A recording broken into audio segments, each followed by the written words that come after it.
Jaco with Unleashing Intuition Secrets. Boy, do I have a wonderful crew here today. We got Sheila Holm and Juan Savin. Got a little real round table here today. So, guys, thanks so much for coming in. No intro needed because everybody's seen you guys a lot. You've been on my show a lot. And so, the first question I like to ask you guys, and we'll start ladies first, is we're seeing both of you talking about the British meddling into foreign affairs in our country and so forth. The Iran war that's going on right now, and I think, and we'll see what you guys think, that President Trump is destroying Britain's connection to Iran. And I think that they have been meddling in Iran all the way back to. He's been taking care of Britain since September. He's been announcing it since September when he went over there, and we already covered all of this because it was before the summons. It was and then he came back, and then he had the state of Israel that he announced that he had never stated that before with Bibi, and now he had the meeting with Bibi and never announced Israel. So he has absolutely taken him down another path, and this is how crazy it gets. I'm going to take it from the other side, the Britain side. The prime minister just can't get with the program. Mm-mm. And so when he went after the Greenlanders should be able to take care of and govern the Greenlanders, and he isn't true. And the Britons should be able to, govern Britons. And so that didn't go well. And then we come into this whole process and they're going, no, we're not going to send anything. We're not going to be involved in this. And then when we're already there and handling everything, then all of a sudden, okay, we'll send 2 ships. And he goes, so you can keep them home. I'm not even trying to give the powerful words. The president can say it much better, but in essence, we don't need you. And then they tried to block the Strait of Hormuz. It's like, excuse me. And Lloyd's of London has been famous for so long, and they thought they had the power play because they've always been in charge. Imagine, they've been in charge, control over us. They've been in charge, control over Canada and Australia and New Zealand and wanted Greenland. They sent their troops over. We even laughed about it. Remember the day that it was happening? We were on an interview together, and they sent the troops, and then they got a phone call, and they had an hour to depart because you either depart or we're going to do 100% tariffs. So this whole thing has built up to where we are now to prove to the world that the control that we have been under has been broken. And not only are we going to be good neighbors to the Western Hemisphere, which we've never done, and that's why we went through the whole thing about Davos and coming up with the peace board, and everything was already done ahead of time, and the president shook hands, and then he had this all set up. The brilliance of this, I'm enjoying it. I'm enjoying it. And then since we talked, when he was just in Kentucky yesterday, he had the green lights come on. Did you guys see that? Oh, yeah. So that's a real message, and it matches the cue board, the 38 seconds that was on, 37, 38 seconds. And what was said after that and how he matched the terminology. And so I just had people ask me on a 2.5 hour today, they kept saying, so where do you think we're at? Do you think we're really following the cue board? I said, if you aren't realizing how it is so precise and everything we're doing is so precise. And so to me, he's already broken the backs of them to state the state of Israel, to say I never mentioned Israel, and then Israel is so involved now. And I'm so excited about where we are. I really am. Yeah, fantastic. Juan, what are your thoughts on the war and the short term? I believe a lot of people are saying it's going to be like Iraq. Not at all. It's going to be, No. yeah. So, what are your thoughts? Oh, I apologize. Like somebody's trying to call in here, and of course, let me just cut that out. Could you text Alan? Just tell him I'll throw in a statement. Yeah. Here we are over there. We do not have anybody boots on ground. You want to call this a war? The precision of this is so spectacular. Yeah. And Juan and I were in Chicago on August 18 of 23, and that was the last day of the 10 days. the military of all the nations got together. First time ever in all of history. For 10 days, he had exercises. And I think we've had interviews on this already, but people may forget because that was back in 23. And so now here I'm hearing from guys in the Netherlands. I didn't know who was buying the books in the Netherlands, and they're following all of our interviews. And they're the ones that sent me the picture about the war party unit. And everything is in the air. And people didn't understand when everything was happening with the nukes back in June, and he was taking care of that. Do you realize those guys, and I think we've mentioned this, the guys stayed in those B-2s for 36 hours, guys, to do Yeah. this for us. They never touched ground. They left America and they came back to America with never touching ground. So not only are their boots not on the ground, their flights are not landing on the ground. This is being handled because we have to take care of business. To me, that's what it is. It's not, this doesn't resemble war. But today, in that process, everybody said, no, it's the Middle East. He's got us back in there. Now we're back in the Middle East. Now we've started a hornet's nest. And these are people I've trusted for a long time. And I said, we are not going down that path. No. Stop it. Just stop that conversation. Very good. Juan. Well, and by the way, the thing here, Michael, is that there's a lot of people that would like us to be fighting the last war, um, and so they could pull the strings even down into our own military. Remember, when the president had all of the general staff and flag officers out there in Virginia last fall, they got read the Riot Act. That there's a way that we're going to do this. Everybody's on board. No dissension in the ranks. We're doing something completely different. And one of the things, you mentioning Israel, remember the area where modern day Israel is located around Jerusalem there, that was the Palestinian district. And coming into World War I and out of World War I, that Palestinian district was controlled by Britain. It was the Balfour Declaration between Lord Balfour and Lord Rothschild that allowed that Zionists, a Jewish clan of within the banking and money community, could buy land, and when they had enough land there in the Israeli territory, the Palestinian territory, they could then declare themselves a reborn nation of Israel and begin to govern again. And in the small print, that's not for public understanding, but it's in small print, it's there. It says that the British royal crown, not just any royal families, but the British royal crown, the Windsors, retains the right at will to place a sovereign on the throne in this reestablished nation of Israel. If there's some circumstance, some instance where there would be a crisis and you'd need to, take control, the Brits have retained the right to put somebody on the throne in Jerusalem and take control.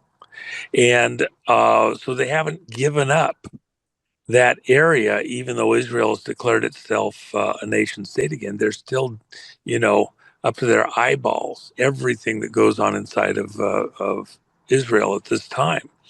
And it's like the Commonwealth countries. You think, well, they're their own country now, and the British Empire is all broken up. Largest nation in the world, largest country in the world is still the British Commonwealth. They act like a union of states at some level, with the crown operating at the top. And so we're still fighting the Revolutionary War. Look at where Zelensky goes when Trump had a deal that was already agreed upon. Zelensky shows up at the White House and he's going to sign a ceasefire. And then they're going to work through the details to come up with an actual peace agreement.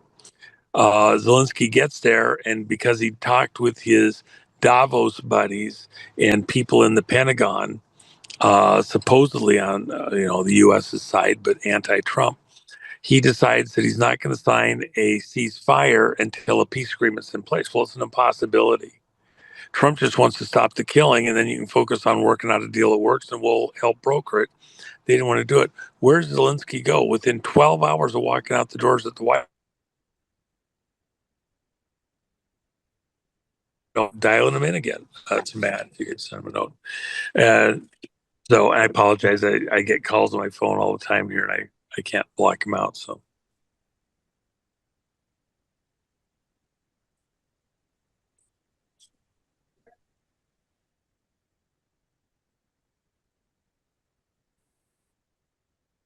Stringer.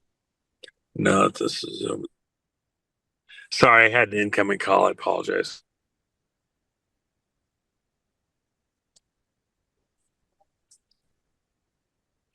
There we go. Sorry, I had an incoming call. It screws us up there. But the Brits are, we're in a revolutionary war, second revolutionary war is what we're really in. Zelensky left the White House and he went to Britain. He went to Britain. Yep. And so he supposedly made a deal with Trump, and he didn't get what he wanted, so he went to Britain. And they were like, "Oh yeah, we'll give you what you want," and so the war continues. Yeah, and how many lives have been lost in the years since that happened? It's a horror for all sides out into the world, and the threats of escalation that have occurred since that meeting. Including Russia, reminding everybody that they're ready to go nuclear if they have to. So it's this is the Brits are who are fighting in large measure across the world. And by the way, China, if you get right down to it, being run by the banks there in the city of London, city within the city, still tied to this whole British operation. Remember who was running Hong Kong all those years. They have not been fully distinct from China itself. And so a lot of the threats that we're facing all over the world, it's Britain and China working in tandem secretly against U.S. interests and to stop and block America from, like Gulliver rising up and taking control of the situation. Yeah, definitely. So, we have this war going on with Britain, really, like you said, and that's great. Great call. A second Revolutionary War. So, where do you think this is going to end? I think Trump is, being very strategical, and he's basically finessing this so there's not a larger war against England, but we're seeing in the Straits of Hormuz. And with the like Sheila was talking about, they're trying to like do the bonds and control the stuff. And we talk about the bonds here in a minute, but Lloyd's of London is getting exposed. All of these different groups, like they've been controlling the banks and so forth for a long time. Is the takedown of the money system the thing that makes this collapse British Empire? What is going to collapse them? Well, let me dive in here, and then I'll hand it back over to Sheila. Let me make a little bit of a progression. Mm-hmm. Trump has two primary things that he wants accomplished during his presidency, and to be remembered for accomplishing, not just for America but for the world: honest elections, yeah, and honest money. And they actually kind of go in that sequence. Everything that's about to happen here in America within the election stuff and the people that were stealing elections for America, that's a threat to this globalista that's been really running the world. Remember, the people that we have now testifying before grand juries that we brought into the country, where we're keeping safe outside the country for the last almost 5 years, those people have testified, and they have given their statements that they manipulated elections in 71 countries plus the United States. So literally over half the free world has leadership in place that's not the will of the people in that country. It's artificial. They're being puppeteered, controlled, and including heavily uh, every one of the Commonwealth countries with this vote manipulation, vote fraud. And it's foreign interference to interfere in another nation's election. That's a weapon of mass destruction. It's classified by international law and agreements as being the same as a nuclear or biological strike because it has the potential to cause mass casualties, death, and destruction. So it is a weapon of mass destruction when one country wields electoral fraud on another country. In this case, a number of countries were involved: Venezuela, Cuba, Serbia, China. The ballots, the paper ballots, in large measure were printed right there in China and then shipped into the U.S.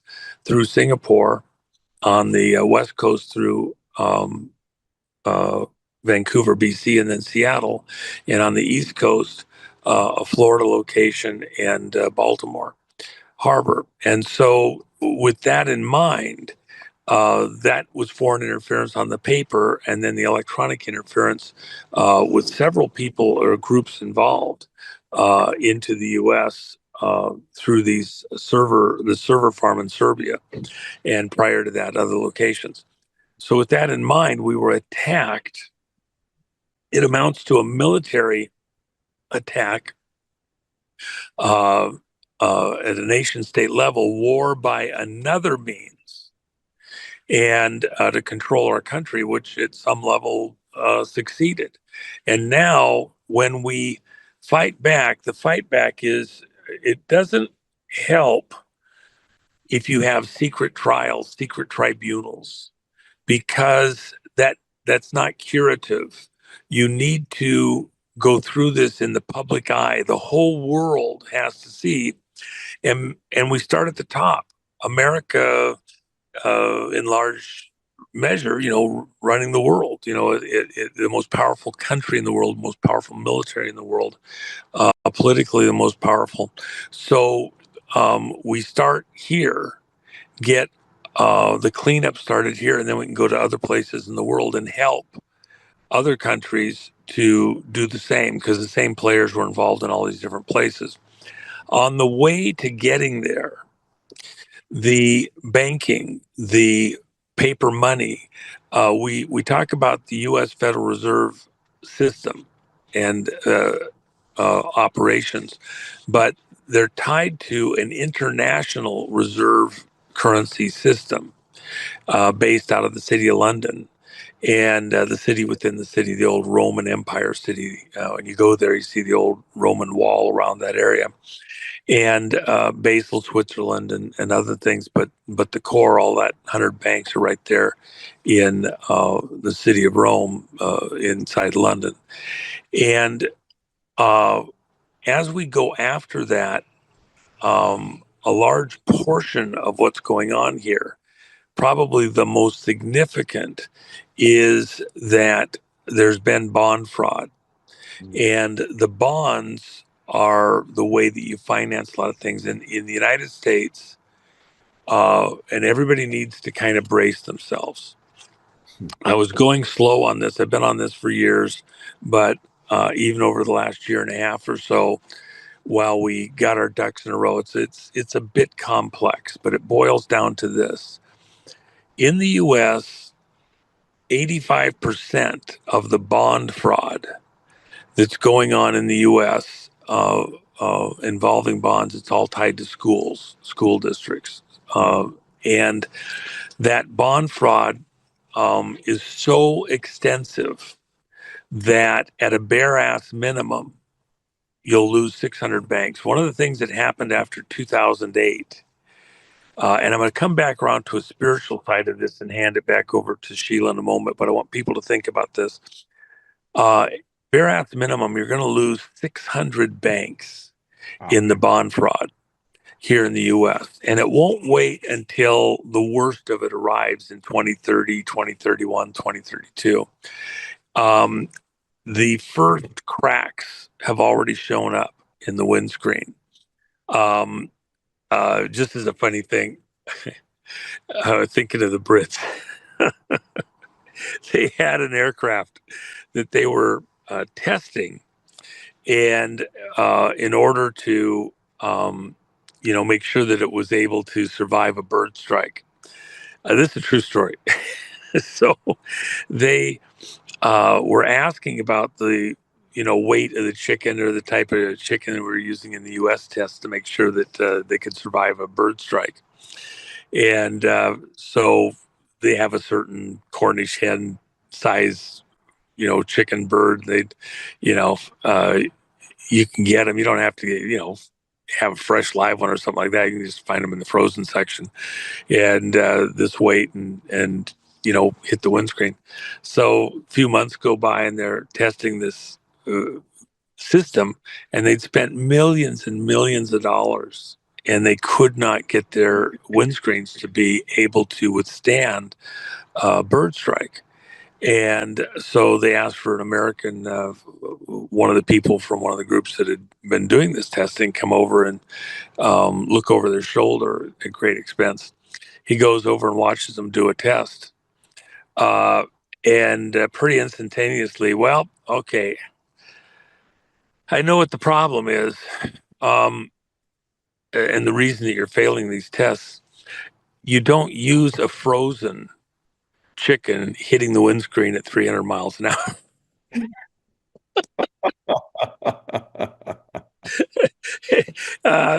You can thaw it out first. Oh boy. And, well, but it's at an altitude where it could be frozen. Well, if it was at that altitude, it probably wouldn't be alive. It wouldn't be flying anyway. So the bird strikes are down at lower levels.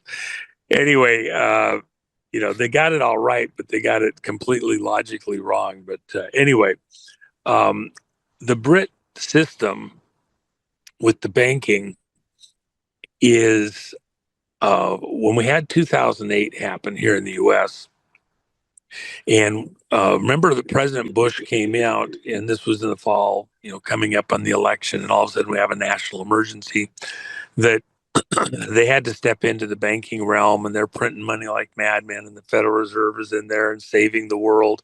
And Bush said at the podium there, he said, we had to act because if we had not acted and acted decisively in what we did, with printing money and spreading it out in secret little things to all their friends and buddies, that within 24 hours, the world banking and by extension economic world would cease to function or exist. And once it collapsed, it would not be able to be repaired quickly. So we'd literally gone to the Stone Age. And you can just kind of think about it. When you have a cascading event like this, one thing breaks, now you can't go to the gas station, use your credit card to buy gas.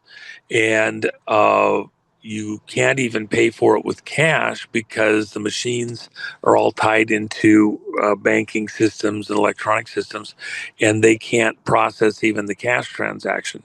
The company can't pay you on your check for what you earned. And if you can't get paid by the company because the bank isn't working right, you can't buy the gas in the first place. But then again, you can't pay the lease or the mortgage or other stuff.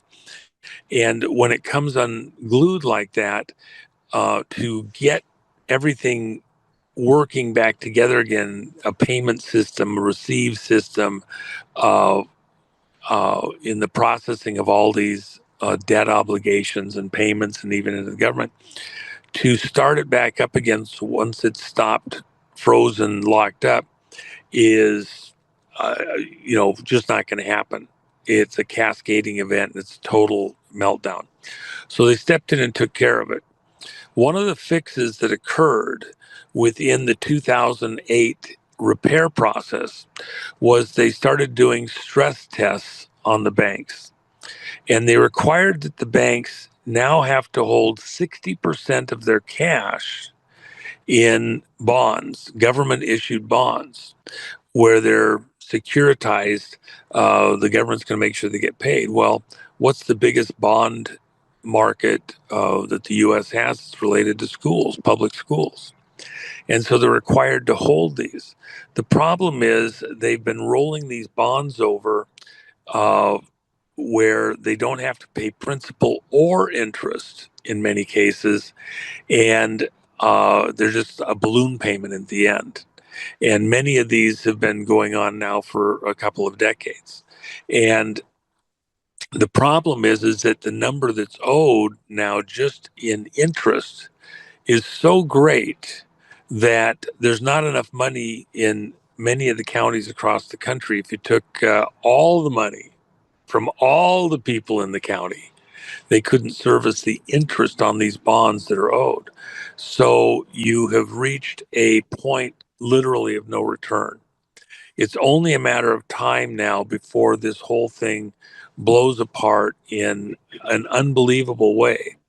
Now, if in the way that most of the people have thought about this, early on, and it was really not adequate to the situation, the Federal Reserve would just print money and loan it out to the banks to continue to service the debt on these bonds.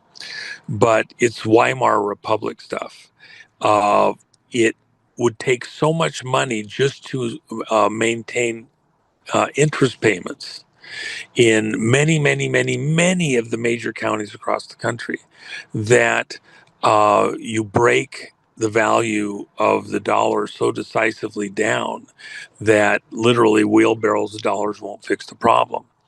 And in the financial markets, markets anticipate. Think of the stock market. If you're paying a good stock is considered a stock maybe where you have 16 times earnings. So earnings is annual earnings. If they make $1 billion of profit in a year, and then that's called earnings on all of their stuff beyond taxes, expenses, everything else. If you look at the price of the stock, if the stock is within close to 16 times earnings, that's considered a pretty reasonable investment. That's a pretty good return on your investment. You put a capital investment in, it might be in this case $16 billion. And if you hold that stock for 16 years, you get the principal that you invested and that 16 years of earnings is worth 16 billion more. It's doubled in value if you rolled your earnings over into the stock again. Companies like an Amazon or a Google or something like that, they've gone up to 2 and 3 and even 1,000 times earnings. But the expectation is they're at the cutting edge of some kind of an industry that is growing so fast that you're investing in it and buying the future because you believe that the growth of the company is such that in 10 or 15 or 20 years, they're so many times bigger than they are that the $1 billion earnings is irrelevant because they're going to be making, $1 trillion a year in profits or something somewhere down the road, 100 million, 100 billion or whatever, and so you're investing in its ability to, continue to grow massively. And so you do those in a speculative way. In the case of bonds were considered little old ladies, children, somebody that, they're not sophisticated. They can't look at this day to day and they got to have the money, retirement 401ks and like that. And so you'd have this, bond investments, small return, low risk. Because it's low risk, the banks were required after 2008 as part of the protection to carry 60% of their cash deposits in bonds. The problem is the bonds aren't worth the paper they're printed on. In fact, if you liquidated everything out just as it sits right now, real value, cashable value of the bonds is somewhere down around 13 to 15%. And that's the cash value. There's not enough, unlike, say, a water district where they're selling the water as a utility, electrical district where they're generating, payments from customers like that. The schools, what generates the payments to service those bonds is taxes on the property. And at the core of the problem, you have districts all over the country where they have artificially continued to hike the values of the houses, the reported values, therefore the taxable value artificially. And it doesn't fit the guidelines. It's a little wonky here, but think about what I'm saying for a second. If you have certain employers in a neighborhood, let's say it's Amazon and the golf shop and a car dealer and some restaurants and some law firms, you take the median income of the people that live in that area and you look at what they can support as far as uh, taxes for property taxes. Even if you're a renter, the guy that owns the building that you're renting from, his rents are based on what people can afford to pay. Right. And then the value of the building's based on that. So what they've been doing is this game where they keep upping the property values for assessment purposes. And everybody's kind of been going along with, but now the assessments are going up and up and up, and they're not tied to real revenue in the areas. And so your property taxes are becoming unwieldy, more than you can afford to pay. For example, in Colorado, property taxes in the last year went up on an average of 40%. Wow. Now think about that. How many years can you do that? And they're saying they have to up it again next year and the year after. So what's happening? And it's tied precisely, directly, specifically to public schools. Yep. So with that in mind, there is a limit. People still have to eat. They still have other taxes they have to pay. They still have to be able to function. If you're retired, living off of fixed income, which is tied to the bonds in your 401k or whatever, you might be toast. And if you have money in the bank and the bank goes bankrupt, even your deposits in the bank, while the FDI insures stuff, if all the banks fail at those kind of numbers simultaneously, they have to print all this money to cover it. What happens to the value of everybody else's dollars when you print a lot of new dollars? It dilutes the value of the other dollars. So now you have a value crisis. When I say that metals are critical for everybody here at this moment in time, it's because you're really looking at some variation of the Weimar Republic in Germany. At the end of World War I, the US dollar traded exactly the same value as the Deutschmark. By 1933, 16 years later, they had changed the Deutschmark, which had a dollar valuation, from first hundreds to thousands to hundreds of thousands to millions to $1 billion Deutschmarks. And a wheelbarrow of $1 billion notes wouldn't buy a loaf of bread, let alone the wheelbarrow it was in.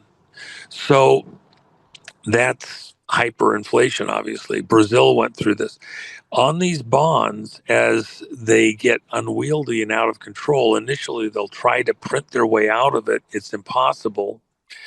That's why Trump is warning these cities like Mandami in New York and others that he's not going to help those cities when the crisis hits. They're going to be on their own if they're going to go their direction. Okay, have at it. California, have at it. Don't let the door hit you on the ass on the way out. By the way, probably the worst in the whole country, and nobody sees this coming, nobody's talking about is Chicago. Oh my God, what's about to happen there? So, with all of this in mind, and the schools being at the core of this, what's going to happen with kids, education, sports? I was talking to Ohio Brett about this just the other day. Uh, you have an existential crisis. It's an L event. It's an extinction level event within the monetary community that we're right on the brink of. It won't wait till 2031 or 32. Just 2 days ago, 33 billion in US Treasury bonds were purchased by the Treasury because on the open market there was no buyers for those bonds at the numbers that we wanted to keep the interest rate at, so we bought them back ourselves. That can't happen very many times. There's a crisis looming that is beyond most people's even vision to, visualize what this could look like within the way that our government, our society functions. And at the core is the school bonds. And then think about the control. Now let's go to kind of the spiritual side. Think about the control over the way we think, our children think, everything that's going on in our world today, and the teachers' unions, the teachers, the things that they want to do, the indoctrination, not education. Uh, as this starts to accelerate and take root, uh, and people realize where the fraud was at, including the administrations with these school superintendents who aren't even U.S. citizens. You saw what happened. We got the guy out in Ohio, wasn't even a U.S. citizen. He's the school superintendent at the largest district in the state, and then the same thing happens at LAUSD, largest school district in the country.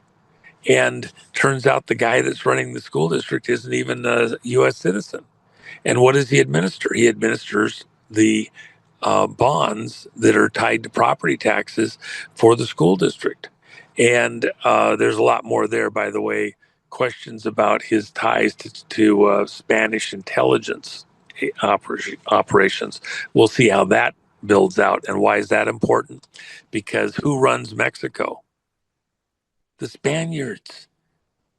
That's who it is, and a couple of Lebanese. So at the end of the day, if the guy that's there at LA Unified School District in California wants to, coordinate and make things right for his buddies in Mexico who are bringing all the students in and getting them into the system and getting all sorts of assistance and help, and it's helping these Spanish families that are running Mexico by remote control.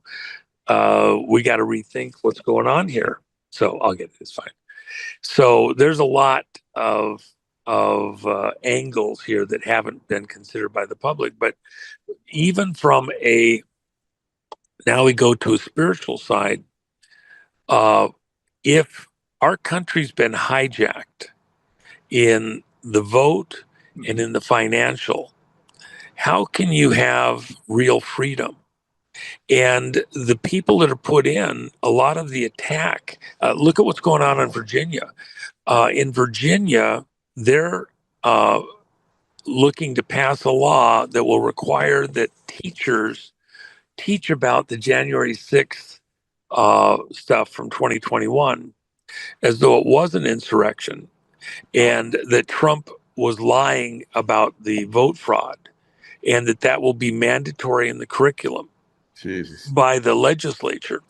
And then you think of the spiritual things, God's out of the schools, blah, blah, blah. It's run by the state. When the country was founded and during the Constitution, there was no provision for publicly paid for education. It was all private, and then people could vote with their feet which one they wanted to go with. I like the idea of public education, but so that we have some kind of a base and a floor. But the whole operation with the national teachers unions and things like that has been completely hijacked. And now you see the end of it, and it's for the children, for the children, for the children, for the children. America has been bankrupted, and you're about to have a existential life and death experience for America in a way that it defies almost explanation. I don't know if that's a good segue for Sheila or not, but I think so. Sheila, you know, you understand the history of the country and where we're at. This is a big deal. Yeah, it's like a second revolution, like we've been talking about, and both of you guys have talked about Albert Pike. This is all pre-planned. This great third world, Juan, you would say the fourth, World War. Fourth World War, yeah. Right. So, it's all pre-planned. The Albert Pike was talking about it before World War One, and he outlined World War Two and the Third World, which is basically against the Zionists and the Muslims. So, well, and this whole thing in the Middle East was engineered. Remember, he had 300,000 missiles in Lebanon that Iran built and moved in there. He had another 100,000 in Gaza that Iran built and were sifted in there.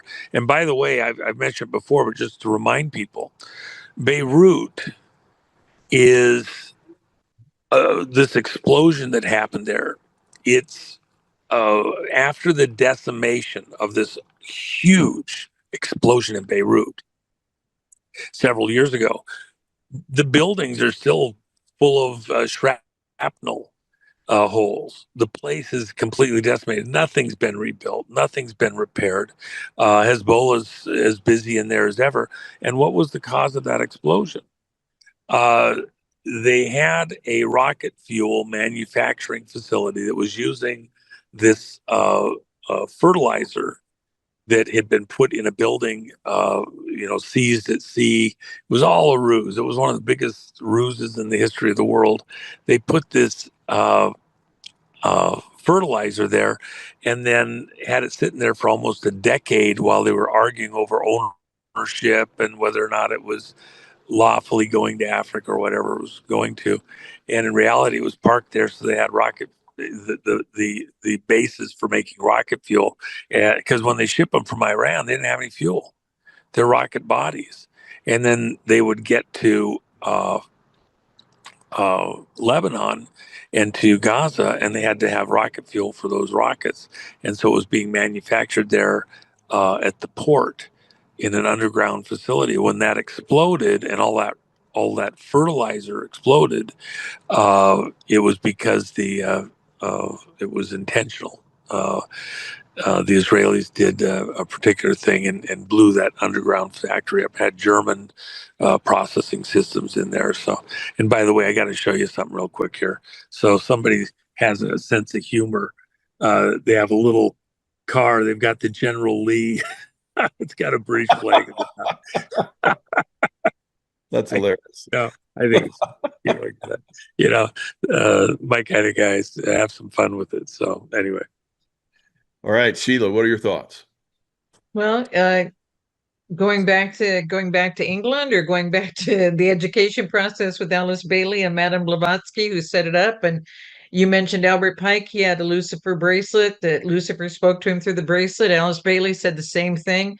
He was only able to do KKK for 12 years because he died. And so he was gone in the 1800s after he did all this to us. And then she comes along, and in 1901, she comes out of England. I mean, these people all came out of England, guys, and did this. And this is what the Pilgrims got away from. And so Alice Bailey said that Lucifer gave her this 100-year plan with the education system to be printing all of the textbooks and take the children and the children in the direction they wanted them to go. And so, but President Trump's been on top of all of this. He's the first one to say we got to get rid of this Department of Education. That's what Linda McMahon's been very clear. I'm here to eliminate my job. So the Department of Education has to go. This was compulsory in 1850. Big part of why 1854 they started a party for the Republic. to get the focus back on the Republic. And so that was in Ripon, Wisconsin. And the pictures of the opening of that, I have one, and they actually had an elephant there. It was just hilarious. But anyway, so that's what they did in 1854 after compulsory school education in public schools in 1850. And I kept telling people in the first term, God is helping the president. He's giving you school choice. And people kept saying, well, tell me what button to push to get the forms that I fill out. And just like he's doing all the executive orders now, he's opening doors everywhere, guys, to help us get out of this situation. And we're still stuck in this situation because school choice hasn't been passed by the majority of states yet. So Wow. we're eliminating the Department of Education now, and we're not ready for that. But again, everything that we've been doing is because we've never been free of England. We've never been free of England. 1812, we were still fighting for the land. And when they were still going to get pushed off out of their homes and off their land, the Native Americans, the Creek tribe was the largest in America. They fought for another 4 years. They fought until 1816, could not do it. And so then they still got pushed off of their land. And so that's what I was going to talk about with your guy, Daniel. He got a permit after he bought land and built a house and passed all the inspections. And now they want to pull the permit and condemn the property and ruin his house and get him off the land because we aren't standing up and being the people who are in charge of these things. We're not in charge of any money areas. And I've been talking about this since the first term. If you don't start finding out who's on the school board and put good, powerful people on the school board, in the communities, you have to get the people. We have to completely deconstruct what Charles Joseph Bonaparte put in. And that's a corporation over each of these that we don't even know exist. We have people controlling every village, town, city, county, state. And we just think that we've got all this power and we can go be the mayor of this. Well, you can't do anything that they don't want you to do because they're in charge, because they have a merit-based selection system. And if you want to do what you want to do, just like Daniel wanted to do what he wanted to do with his land, it's still their land because they're still in control over you, and they'll just pull it and threaten you and burn your outer buildings. They'll keep on it until you can't stand, because we're not standing together. But back to England, because that's where you were with what was happening with where we are now. England, we are forgetting back during COVID, it was when Prince Philip and Queen Elizabeth, and I'll never forget the look on her face. There was a short little video, and they're being driven out of Buckingham Palace. Nobody's been in there since. Nobody's going to be in there. It's been boarded up, painted up. There's nobody going to be in there, just like the FBI building. We've talked about all this, but just as a summary, with England, when that happened, people didn't put it together. It's the same thing that as other things they do. They did it. It was three. The president and wife of Harvard, same day, all got COVID the same day. King and Queen of Sweden got it same day. So here's Prince Philip and Elizabeth out of Buckingham Palace. President Trump, when he went in September, he wasn't hosted at Buckingham Palace. That's not there. He was still the one inspecting the guard. And now Charles is not aware of how to make the 6 foot. That was the funniest part of him trying to follow. He couldn't figure out how to come around the end of the guard and stay 6 feet out, because that's their plan. And so he was trying to do that. But President Trump made it very, very clear that things had changed. He rode in the king's carriage. That doesn't happen. And so there are things that I think, have taken place. I think there are things that are cleaned up in London that will be revealed at the appropriate time. I think that State of Israel corporation documents and our corporation documents, I think there are things that are going to be revealed at the right time. And that's why it really doesn't matter whether Britain cooperates now or not, because they're finding out they're not in charge anywhere. And don't you find it interesting that all of these answers are coming back from the prime minister? The prime minister always, even when it was the guys that were totally, totally controlled, all had to go to the crown and get the approval of the crown to even make a decision or negotiate. And did you notice nobody's going to the Crown of England? And did you notice the terminology that came out about the Western Kingdom? King George, that George is named after, what happened in America, that King George was over both kingdoms. Eastern Hemisphere, Western Hemisphere. People don't remember this. And then in all of his titles of being the King of England, the King of Ireland, the King of France, and it just goes on and on and on, he was also His Excellency, the President of the United States. When Trump got back from that English trip, the name His Excellency started coming up for him, and His Excellency, the President of the United States. People had no idea that the crown has been His Excellency, Her Excellency, President of the United States. It never changed. Those titlings are in their documentation and in their bios. They're not hiding it from us, but we never understood the control that was over us. So to come out from under these things that we're facing now, there is so much that Trump has already disrupted that I don't think they can't regain the respect from these countries. I mean, I'm hearing from people in Canada, and some of these were in the comments from our last interview. You guys are hitting on it because did you know that we've got Chinese forces here with AK-47s at our borders of the provinces in Canada? And that was planned for us. It was in California where Newsom's executive secretary couldn't take it. She gave the storage unit keys to the authorities and the guns and everything for them to come in from Mexico and Canada in the 2017, not just 2020 elections. They were all set. Well, we couldn't do it now, but we'll do it next time. And they were all set. Everything was set. Everything was already there, already arrived, already transported. Sacramento is not near a port. It's not near a border. Sacramento is a heck of a way for them to transport these things, and nobody knew. And those storage units were full. Everything was ready to go. Bring your guys in. I got everything for them. So we have not been awake to the fact of everything that President Trump is correcting. And for him to have done what he did in June without any planes landing, any boots on ground, what he's doing right now, people are thinking that we're out there killing all these people. I heard a horrible message today in this interview, and I didn't have the details on it. They said that we shot and destroyed a school and killed more than 120 children. I said, where was this ever? I mean, I was just in shock. We didn't do it.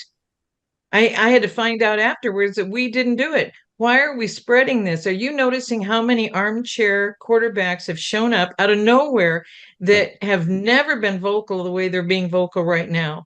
And they're speaking against this whole thing. But whether those children were killed in that school, that would be horrible. But who spent time worried about our 241, 244 soldiers that were killed in the Beirut? Nobody talks about our soldiers that were killed and the ship that was destroyed in Yemen. I mean, I can't list all the things that the Iranians have done because it's not been my focus, but I've lived it. And I knew it happened to all of these people. But no one has really stood up for that. So why are we standing up now and saying we cannot do this? And why are we saying it's a Middle Eastern war? And why are we calling it that we've never left doing wars? That is not what President Trump is doing. I wish I had made the list, but I knew by the end of the year he'd already snuffed out 8 wars. I know that he's already made peace in areas that have never had peace. The one I really know about that I was so thrilled about that I think our friend was part of, my cousins were in the Congo for 44 years. It was the Congo, and then they were taken in and held because he knew so many ways to help. And she knew so many ways to help that they held them during the coup as it became Zaire. Then they held them again when it went from Zaire back to Congo. And I kept wanting to get to Africa, and I never got to Africa while they were there. They were there 44 years. And when it went into a coup again, they were just done because they don't get along with people. And Trump's been able to accomplish that. But that's just one of the peace deals he's made beyond this whole peace board. So to say that he's doing all of that and nobody's really focusing on that, but now because our planes are in the air and we're accomplishing some things that nobody has dealt with for a long time, I think it would be helpful, and I don't know if the people understand this, we're not dealing with the country of Persia. We're dealing with the people who became the Iranian regime that's been controlled by a Revolutionary Guard Corps. And nobody's even mentioning that. I mean, when I mention it, they go, I don't even know what the hell that is. It's Khomeini, Sheila. It's just Khomeini. No, it's not. It's a whole network of these guys. So if we can explain this to the people, because I'm getting hit up with it all the time and nobody wants to believe me. So if Yeah. I'm off, please feel free to tell me, but it's frustrating dealing with this every single day this week. So the financial connections that we're talking about, you have Iran's newly named supreme leader Mojtaba Khamenei has been secretly building a property and financial empire worth over 100 million pounds across the United Kingdom, Europe, and the Gulf. And King Charles, a lot of people are saying, when he was Prince Charles, converted to Islam. So there's all kinds of crazy stuff that's flying around out there.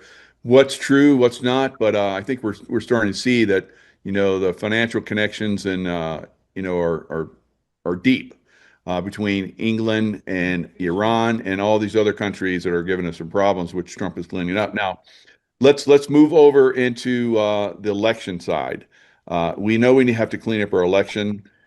You guys are so deep in all this stuff. I can only do like one question. It's like it takes an hour. It's crazy. It's beautiful. But so the election fraud, it's so deep. I think we're going to see like Juan, you have really been focused on Tina Peters. I really think she's about to be released. We've had the governor of Colorado say he feels bad because there was a Democrat that was convicted of the same thing and she got off light, and so he feels really bad about that. So he's looking at letting Tina Peters off, and she was just I guess they were trying to convict her for fighting in the jail, and the jail is like, no, she was just protecting herself, and so we're not going to press charges. So looks like she might be clear to get out. Now, she's definitely tied to the theft of the last election, 2020 election.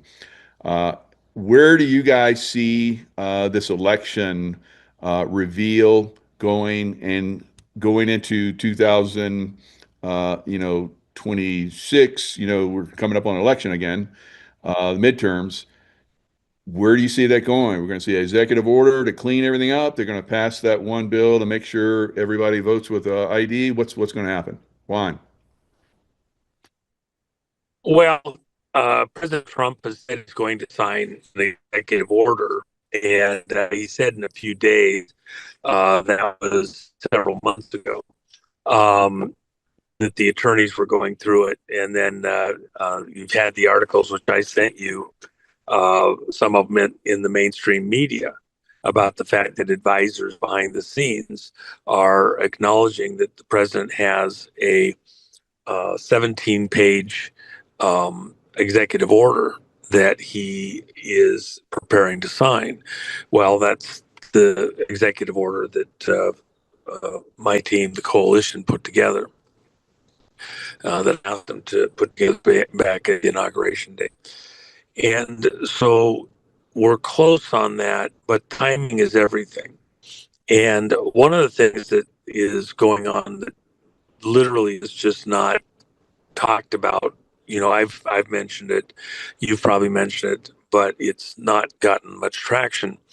You have now 3 different grand juries that are hearing information concerning election fraud, and that those 3 different grand juries have done some pretty wild stuff. I told you out there, it's not really for the public, but something specific happened with one of the grand juries that was just completely never happened before. And in the way that they were processing evidence and information, and what they, when it's public, it will be at some point in time. You can say, well, yeah, he told me, but not for now. And ultimately, what I believe is going to happen, I've said it publicly, I think one of the very first major arrests is John Brennan. And that the only real question is, will it be confined initially to just things that would go through the normal Justice Department arrest and prosecution systems? Will it stay there? Or will his be the first one where he goes direct to Gitmo for treason and traitorous activities? because that's absolutely what's there. He assisted and was instrumental in the election frauds in 2020 and 2024, the attempted fraud there in 2024, uh, and former director of CIA. When the former director of the CIA is arrested, if he goes through the normal, of of having his charges read against him and gets out on some kind of bail or something like that. That's one thing. If he's arrested and he isn't given bail because of the treasonous side and goes straight to Gitmo, that will be, one of those earth shattering things either way, one more so than the other. Think of what Trump, when they went ahead and killed Khomeini, the Israelis are the ones that did that, going after the leadership. But uh, a few days later, when they're having their meeting there in Guam to pick the next leader, and then all of those leadership were taken out, that's a head and shoulders shot. They took out the leader. They anticipated the meeting where they would pick the one to take control after that, and took those guys out. So the group that's picked Khomeini's son was a much more fractionalized, smaller group. And by the way, think about the kid. Do you want to be the one that they name as the next leader based on what happened to the last one, your dad, and what was aimed at the rest of that group? Is that a death sentence? Uh, doesn't sound like a great honor to me. But the reason that needs to be raised, in the same way that you anticipate how your enemy's going to respond and then next moves. If you're anticipating how the people that want to keep saying that Trump is wrong, there was no election fraud, the elections were the cleanest in the history of the world, coming into out of 2020 and the 2024. If you're going to say that they're all clean and there's no problem, then if you have John Brennan arrested, where grand juries have handed down indictments, it becomes very hard to have those conversations. And there's going to be all sorts of turmoil, all sorts of angst and wringing of hands and everything. So, with that in mind, do you think that Trump and team and have anticipated the reverberations? Then go back a little bit. How does, let's say, they let Tina loose, and Trump's, pushing hard to make that happen.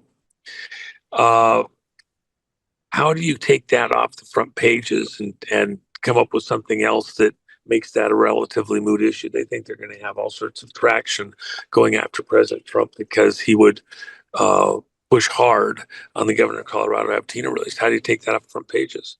Well, be something like a Brennan arrest. And how do you take that off the front pages? Well, you don't. Why? Because you don't want it off the front pages. They'll want an invasion somewhere. They'll want North Korea to show up with their latest version of a bomb somewhere.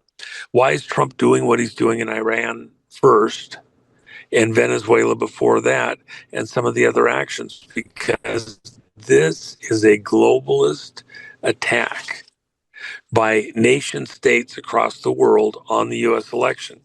What Trump has done, moving towards the mother of all conflicts over election fraud and financial fraud, is he's taking away the ability to distract America and the world with some kind of Iran-led attack and terrorism, some type of Venezuelan-led attack and terrorism. And by the way, you remember this one little detail. Spain was one of the countries who refused to allow us to use our bases in Spain, where we have agreements, to help with what we're doing in Iran. So we cut the checkbook off. No money going to Spain. We're not encouraging any business in Spain. If you're a tourist, think twice about going to Spain, riding any of the ships out of the ports, etc. Spain was front and center. Where does Spain lead to? Mexico. The super hyper wealthy folks that are out of Spain are the families that are running Mexico by remote control and into California. Remember, I just told your audience moments ago, the guy who admitted that here he is superintendent of the school district, largest school district in the country. And where's he hail from? To. There's strong indications he's got some questions he's going to have to answer concerning his affiliation, his contacts into Spanish intelligence. With the school district superintendent, because it's the money, it's the flow of students, people within this whole immigration scheme through Mexico and from many other parts of the world. Mm. So there's little sneakers in here, Easter eggs, that we're going to get surprises we just never saw coming in ways in the way this plays out from peripheral things so that we can concentrate on what's going on in the country, especially in his first and foremost, most important thing that he must address in order to have some sense of movement during his entire time of life, to get the election system where it's honest, that the American people actually get to vote for and get their people into office through elections, and then the money. And everything you're seeing peripherally is working its way back to doing that. And England, by the way, they anticipated a lot of this. I told people all the way back to 2014 before Trump announced who was coming in. We lost Juan. There's a wonderful quote from Schumer. I was just looking it up to make sure I could say it right, because they're trying to do the Save America Act. And as a senator, here's Schumer's quote, and I'll just give it to you, and then we can take it from there. It switched pages on me as soon as I went to click on it, wouldn't you know? So Schumer is not wanting the Save America Act, and this is why. He said it will allow ICE to kick tens of millions of people off the voter rolls. That is one of the best quotes we could get from Schumer for something like this. And I don't think he realized what he was saying, because he and Anthony Weiner, we've talked about this, are the two that are named who are still living. Those big secret societies don't name them until the memorial pages. So you don't know until FDR is dead that he's a high noble, or all the Supreme Court justices were high nobles, and all of the, you don't get to know. And so here he is saying, but he didn't say tens of thousands, he said tens of millions. And that's what it has been. Every year it was multiple millions. By 2000, it was over 10 million a year. And then it was 12 million a year it just kept increasing. And it was doubling until it got to the fact that it was 9.9 million, and then it was 12 million, but before it was a 4.5, then 9.9. It just kept moving in the tens of millions. And so for Schumer to say that and not even comprehend, I don't think what he said, because the other part of this is all these audits, and we already know the numbers. So did you see the headline in the last 24, 48 hours in Arizona? They had a secret subpoena that showed up. There was a secret subpoena, and it was served on them, and now they have the documents. Subpoenas aren't secret. Subpoenas are served on you, and you don't have an option but to respond to the subpoena.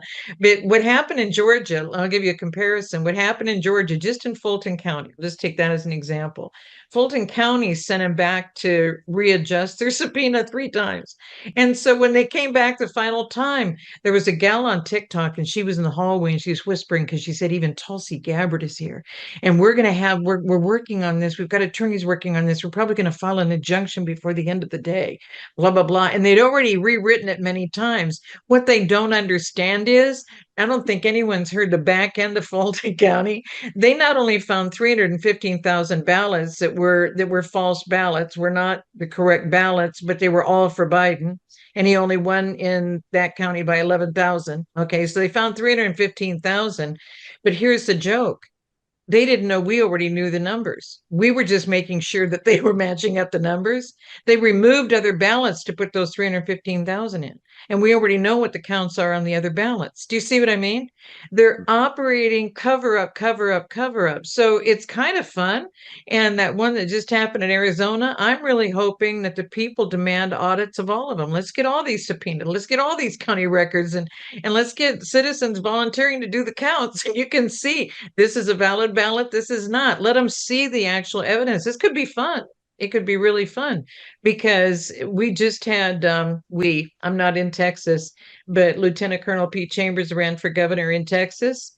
And wasn't there something, Juan, where the president already issued an order that you cannot use the machines in the next elections?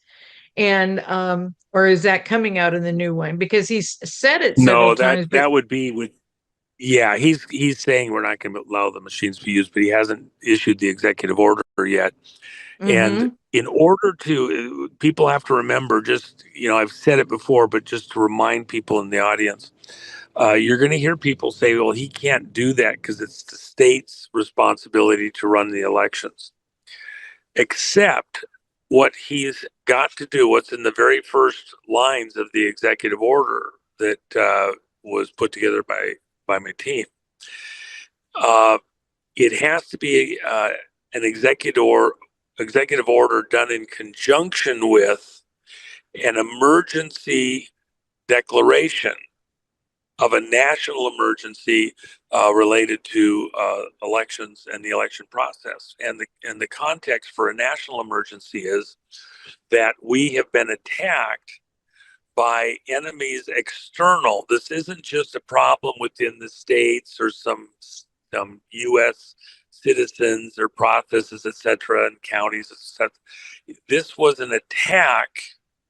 It was a nation-state level attack orchestrated from several locations outside the United States.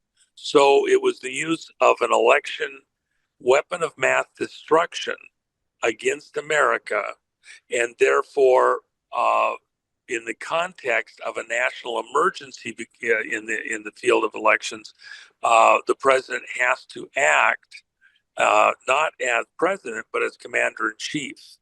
And the response is a military response because we were attacked. This isn't a policing matter. This is a military matter because we were attacked using military type weapons within the classification of a weapon of mass destruction.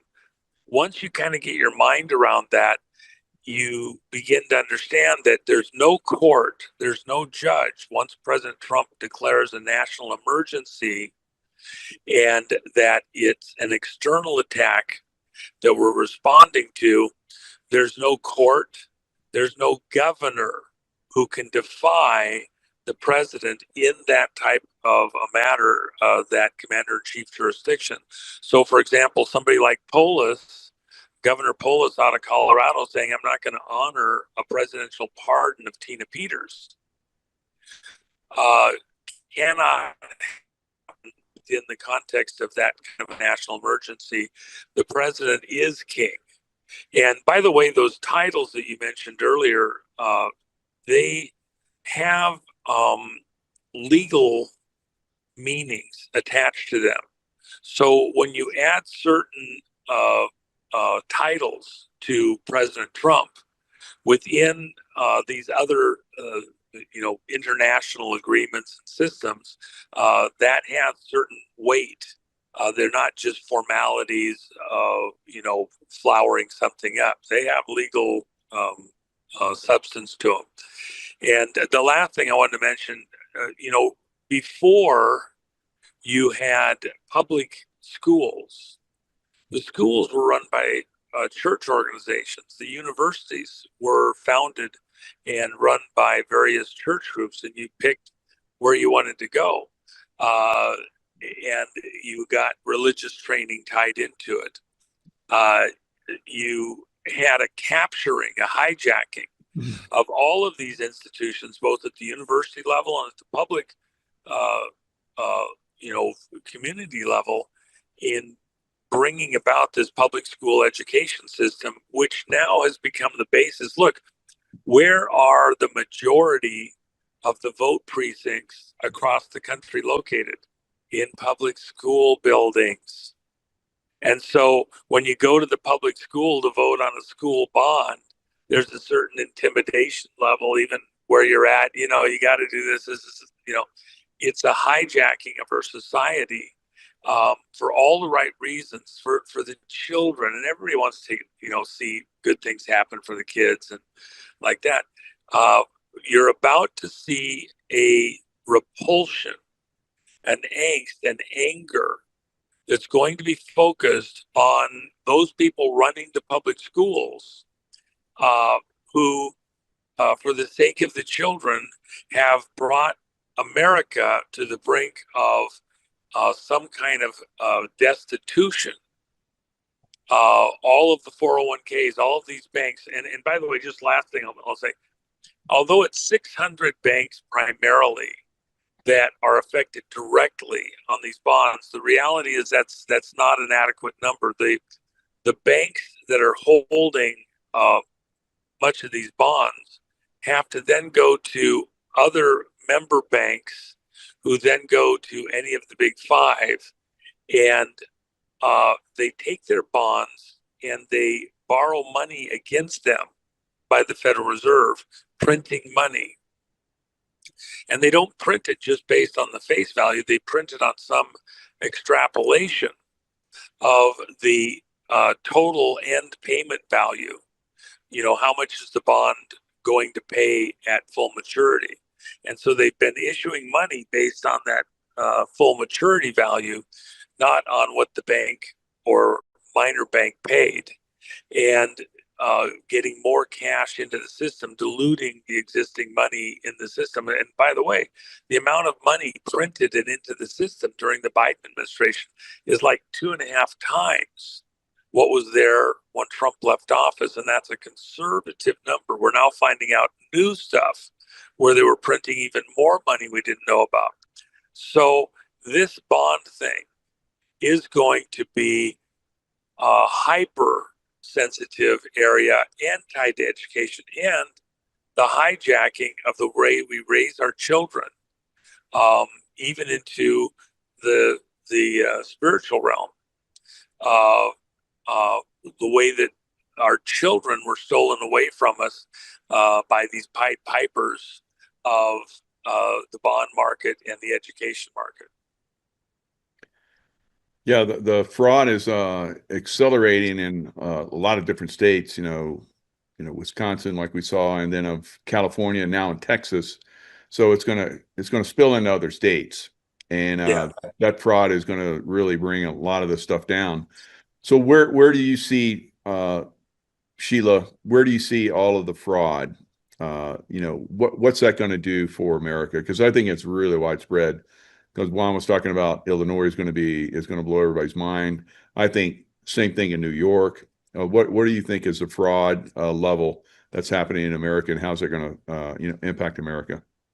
Well, the financial is huge. It's bigger than people can possibly imagine. There's something I wanted to bring up about the elections, because the election fraud has been so intense, and the whole thing about and this relates to Tina Peters and what Juan was just saying, is that they're trying to say that the states are in charge of the elections.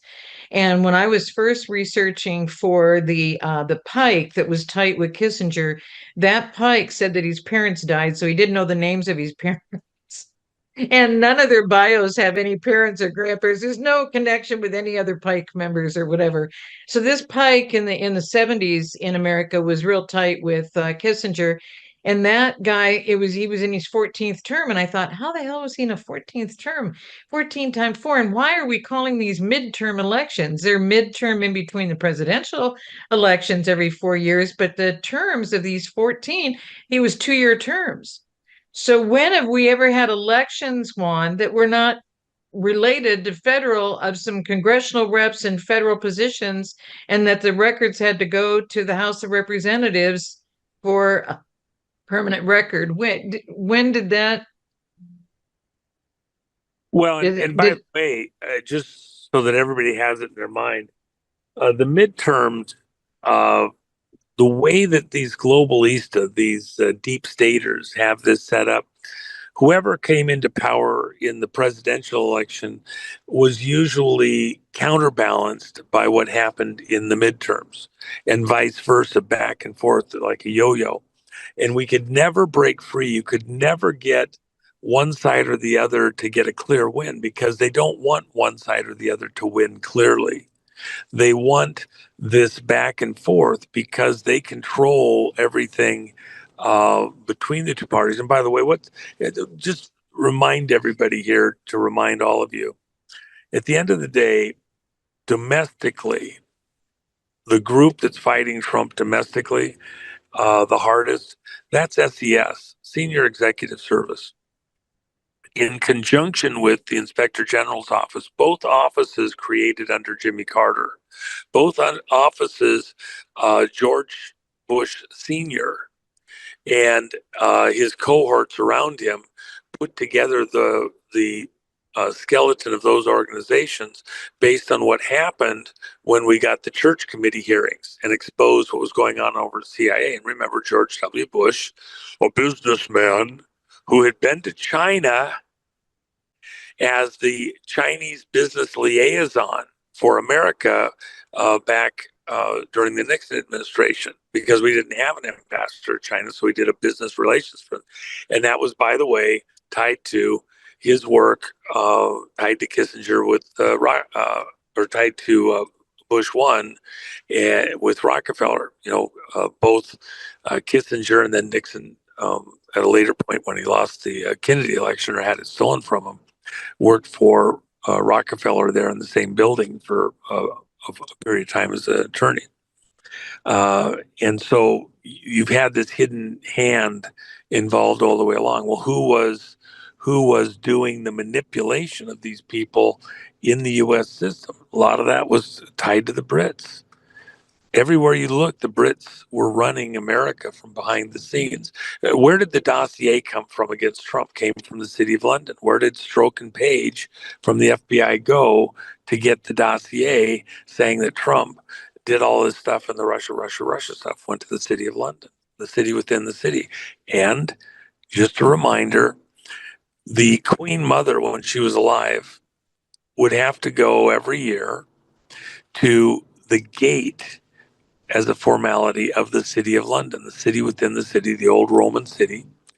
They would open the gates, and then she would take her shoes off because she's entering onto holy ground. She would take her shoes off, enter the gate, present herself to the mayor of the City of London, curtsy and bow, do homage, and acknowledge him as the true ruler of what was going on. I mean, where does the queen bow to anybody, right?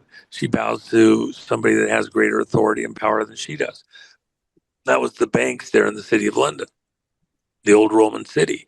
And again, where did the dossier come from against Trump? We're fighting a very entrenched crowd that is working from that city within the city. It's the Davos crowd. It's the Club of Rome, Atlantic Council, Council on Foreign Relations, things like that. There is a secret hidden hand in so much of what's going on in the world, and it ties into the financial. The problem for everybody involved now, they thought they were going to be able to hide a lot of this in a collapse of the U.S. economic system. Had Hillary won, they'd have already succeeded. Bitcoin would be worth 3 to 5 million a coin right now. Because you can't do it with paper, but you can do it with digital dots and tittles on a computer screen. You can't afford enough paper to buy your way out of this, so you're going to have the digital. Everybody here should bear in mind that to protect yourself as we go through this, because you're not going to stop what's about to happen. It's impossible. And the angst as we go after the election frauds is going to have a spillover on the financial side. So with that in mind, getting out of the way is have tangible things that have real value as you go into this so that as we go through this currency war, Federal Reserve and uh, stuff related to that and Treasury, you have stuff that is real and is tangible to work with, to revalue your wealth with, when these other things, go essentially to zero. Hmm. Well, But Charles the First was, beheaded, and I think the city of London had a piece of that. So that's probably why they come in there and bow and curtsy and everything. So, Yeah, yeah.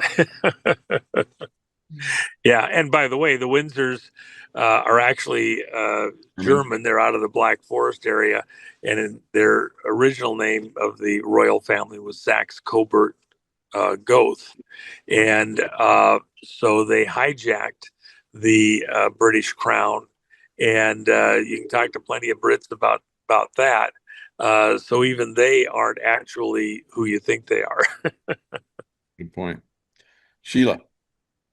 I was just wanting to clear up about the 2-year terms, because it used to be before Woodrow Wilson that all reps were elected, and then out of those group of reps, two of the 2-year terms would be your two senators, and they would be chosen.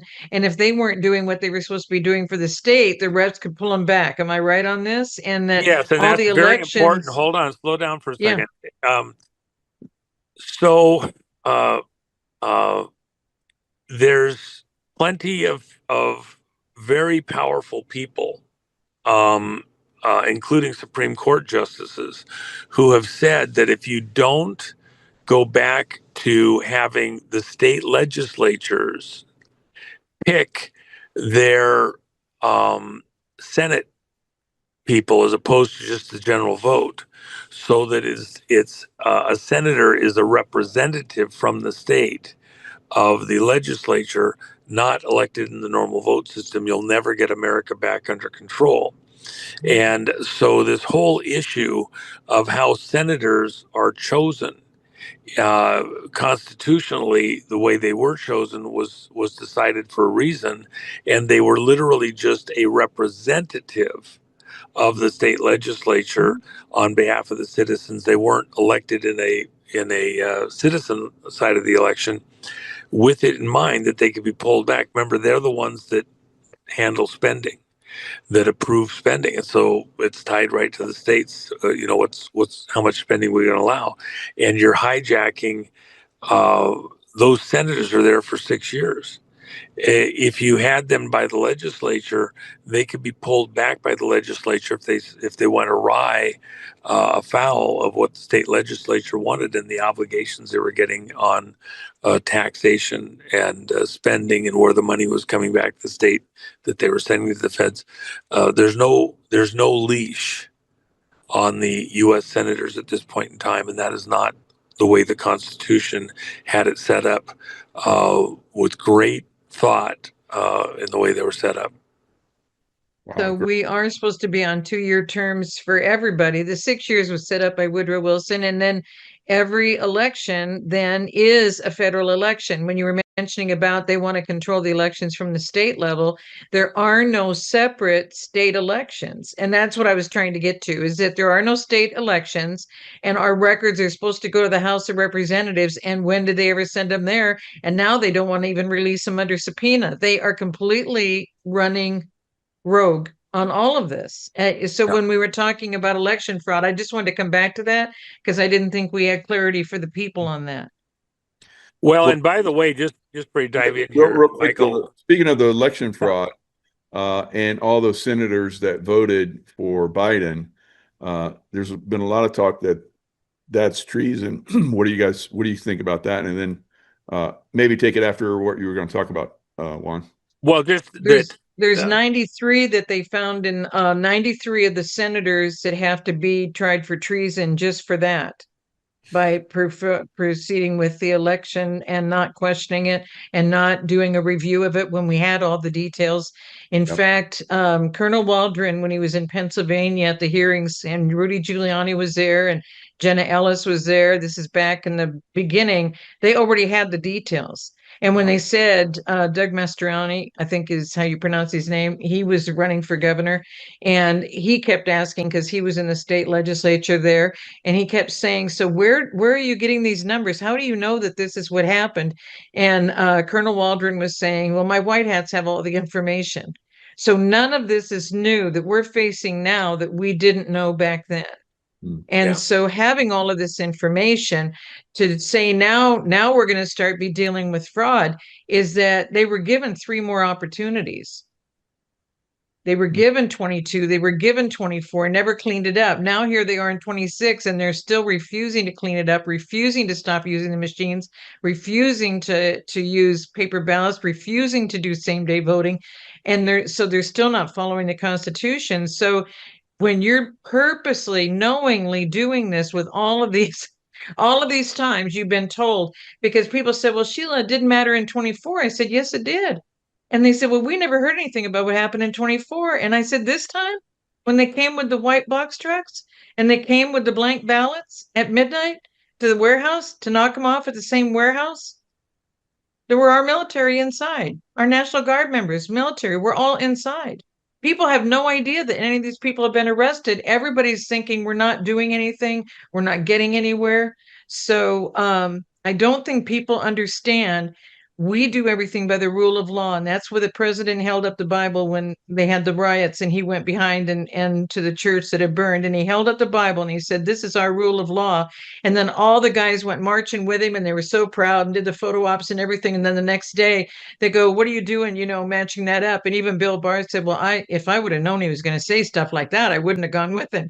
Well, then what are you going to base things on? You're our attorney general. You know what I mean? So the people haven't known that we gave them a chance. We gave them a second chance. We're giving them a third chance. They're still knowingly not doing what they need to do. And that's why I was bringing up some of the things that are in the Constitution, because like you were saying, Juan, we've got a chance now. If we don't come back to the Constitution, then what is it there for?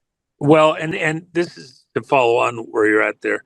Uh, if you have a national emergency declared, um, I had some work done on one of my vehicles the other day, and they had a bunch of the settings. There's like 30 different settings that you can do to change lots of little things. Well, shoot, they had a lot of them all over the place. And so there was one spot in all of the program, return to factory settings. If Trump declares a national emergency and takes over militarily for a period of time, he can also, just like Woodrow Wilson brought in the 6-year terms on the senators and the elections, we can go back to factory settings. And there was a lot of thought that went into this on how elections are conducted and held. And we're coming up on, here's why this doesn't work. Here's where it is a problem.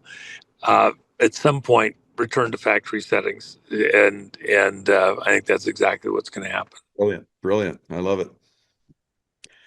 Yeah, and returning to the factory settings, it brings back the Republic. So Yeah. that was taken away in 1871, and this unconstitutional corporation that started to infiltrate and infiltrated to every state down to all the way to the county level. We have to turn all of that back around.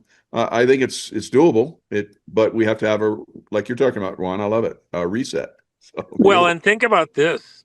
Federal Reserve came in, and then also the IRS. What were we servicing? We were servicing this bankruptcy debt, supposedly to England, going all the way back to 1812 and before. And at some point, you call the debt paid. We're not paying interest on the interest on the interest. Done. Over. Out. And as I said back in 2014, if Trump decided to run, he would be here to preside over the bankruptcy of America. And that's when my phone cut out a few minutes ago. I apologize. We had a call coming in. But I said that Trump would be here to manage the bankruptcy. Now, it's not a bankruptcy, sell all the goods, and the country's over with. It's a where we decide what the true debts are and how we're going to service those, and what, for example, in these bankruptcies, a lot of times the attorneys are charging monstrous fees. They're typing everything that isn't nailed down, and the real people that had the original skin in the game, they get next to nothing. If you have a good judge, then he looks for the people that actually had real ownership, skin in the game when these financial transactions began, and tries to make them whole, even though you might not be able to get what they wanted for expectations and hope. They do get, as much as possible of whatever's left of the core of their investment back before you start getting these rapacious attorneys' fees and things like that. So Trump is presiding over, at a very technical level, exactly as I said, the bankruptcy of America. It's not to divide it up and send it all over and the end of America. It's to get to the true owners of America and cut off these rapacious payment plans that will never get solved, never get finished, including Federal Reserve. What's the Constitution if you do the reset? Uh, uh, the currency of America is gold and silver minted by U.S. Treasury. And so that's good for all bills, public and private. Uh, uh, so it's not paper fiat. It's not run out of the city of London. And you go back to gold and silver, a lot of these things get solved. And then no more IRS, by the way. And Trump has said that numerous times. We have an external tax, not an internal tax. People who want to do business here pay a fee so that we keep wages and commerce going in America. It was a attack on America to force us to export industry to everywhere in the world and to shut down America. America's open for business under Trump. We're going to return business to America. So you have children, you have a heritage, they have a job, and there's something they can do right here at home, and they're not competing with foreign workers that are working at slave labor rates in China. Hmm. When you mentioned about the corruption, I just looked up the Jefferson quote and I was trying to share it, but it has to go to the whole screen and it doesn't want to pull up. So I'm gonna say it. We've shared it before.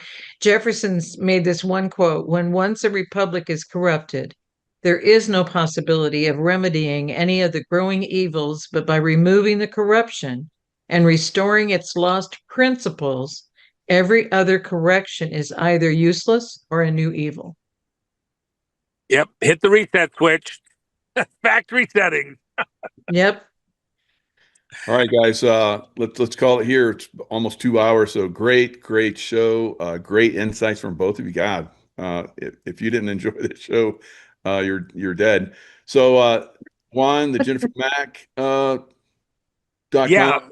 yeah, she's got some really cool stuff over there. She's got a latest version of her parasite protocols there, with things that with a lot of the people that have used them and that we've done, that she's updated on. So that's over there. It's like $12. It's so, and that includes all the shipping, handling, and all that. And then the other thing is she's got, what President Trump, besides honest elections and honest money, it has to be done in the context of a without God's presence, without God's blessing, all of this is futile. It's moot. It'll never happen.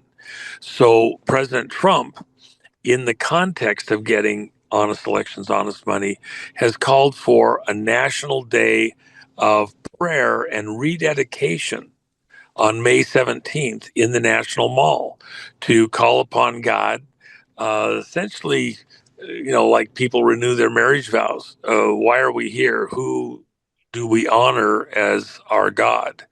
And looking for our Father in heaven, not the Father, the devil himself. The Pharisees and Sadducees, Christ said, "Ye are of your father, the devil." Okay, so when you say our Father in heaven, you're making sure to make it. We mean the Father in heaven, not the other one. Okay, Very we're good. going to rededicate America to divine ordinances, principles, ways of operation and interaction that have a future, and realign America with right thinking, right principles. And it's not just that day of May 17th, which Jen has what we call a May 17th Packer 517. And by the way, as Thessalonians 517, um, uh, prayer with, pray without ceasing. Okay. And what's the period of time till the 4th of July? The 250th anniversary of the Constitution being signed and enacted. Uh, the July 4th, if you include the beginning day of the 17th and July 4th, that's 49 days, 7 times 7. Trump's number is 7, by the way. He was, his first full day in office was January 21 of 2017. And he was 70 years, 7 months, and 7 days old on his first full day in office. When he's inaugurated at noon, it's a half day partying and sell, all the, so you don't really get to work. He shows up in his office at 7 in the morning, ready to go to work. Uh, that's kind of been a theme with them. And then the day after the 4th of July, that's that 50th day. That has meaning within Jubilee in the scriptures. All the land that might have been sold and transacted by your friends, relatives, parents, whatever, return to the original families. It's a period of restoration and renewal. And so the day after the 4th of July, we begin that Jubilee period here in America. And by the way, if you look at even the 250th year, 5 is the number of grace. It's the number of death and destruction to our enemies. That's why the Pentagon has 5 sides. They encode things with these various numbers because it has meaning for both sides. But uh, 5 times 50, this is our 5th Jubilee year as a nation since the Constitution was signed. And there's something of meaning there. Even God, 40 days, 40 nights, 40 years wandering the desert. Numbers do have some significance in there. I don't run my life by it, but I think we do have to be aware of it. There's some rollover within what happens in nations and is happening in our nation where there's a reset that is necessary. The Jubilee was the reset period. Uh, and people should read about that and understand it. But the other thing I was going to mention over at All Patriots at gumroad.com, which is my other site, because the silver came down, we have a special deal while silver's down below 100, and it's going to go way up. It's an excellent deal with some coins that I held back from previous years. And there's a great couple of deals there that you can go look at on the coins there with a 6th coin and an 11th coin in those 5 and 10 packs.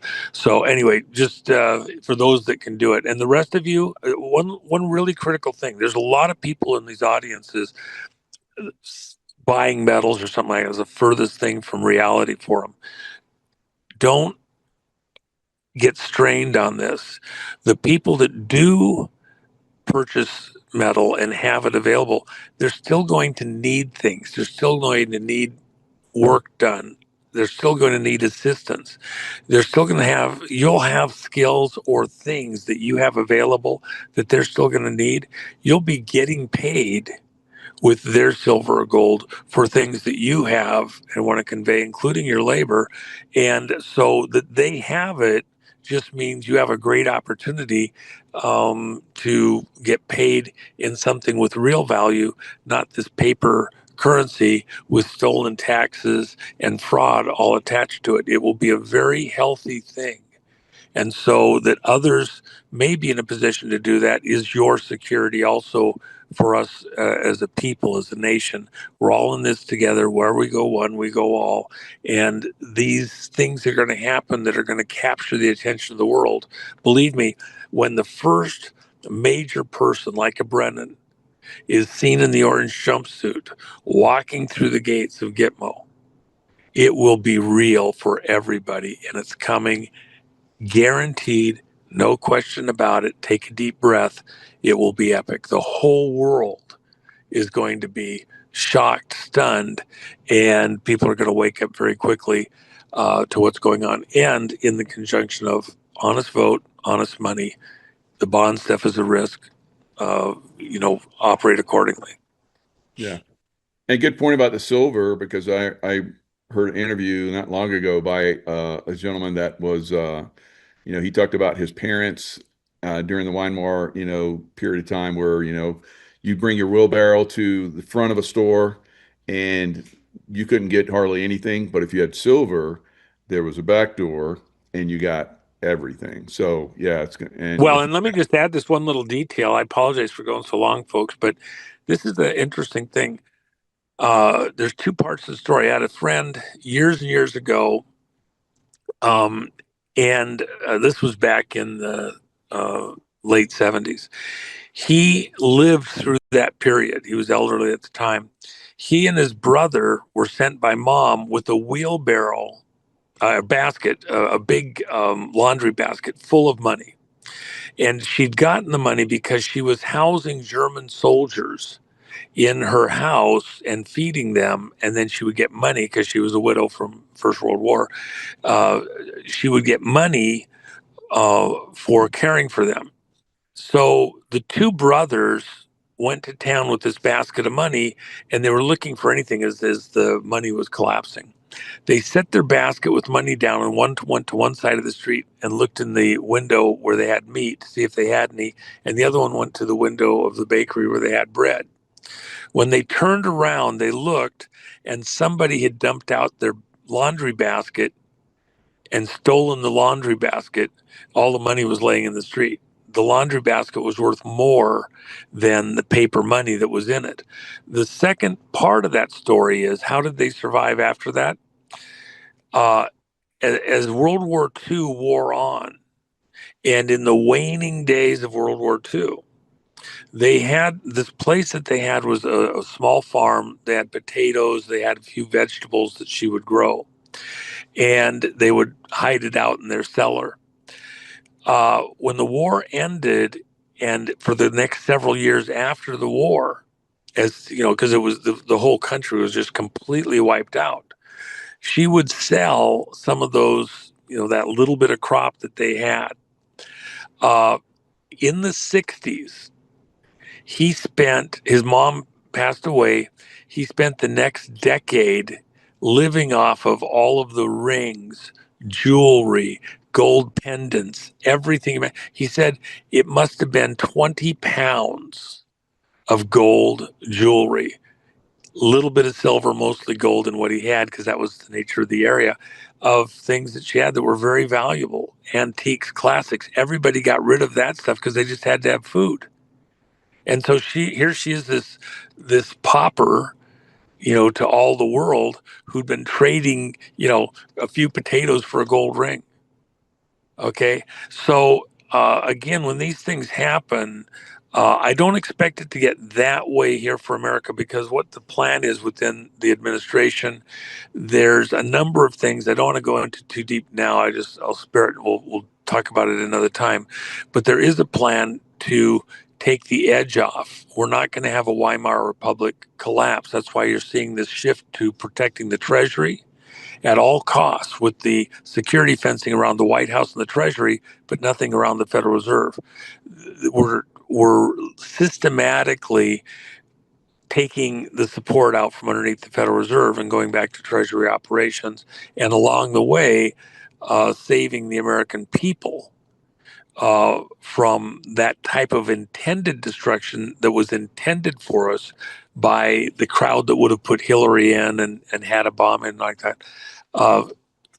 going a different direction. And I think it sounds, some of the people I personally trained, so I'm pretty comfortable that we're headed in the right way, but it will be drama. And there is, a lot going on. Sorry for going so long, Michael. I appreciate your patience. Let me just kind of throw in that in there for everybody.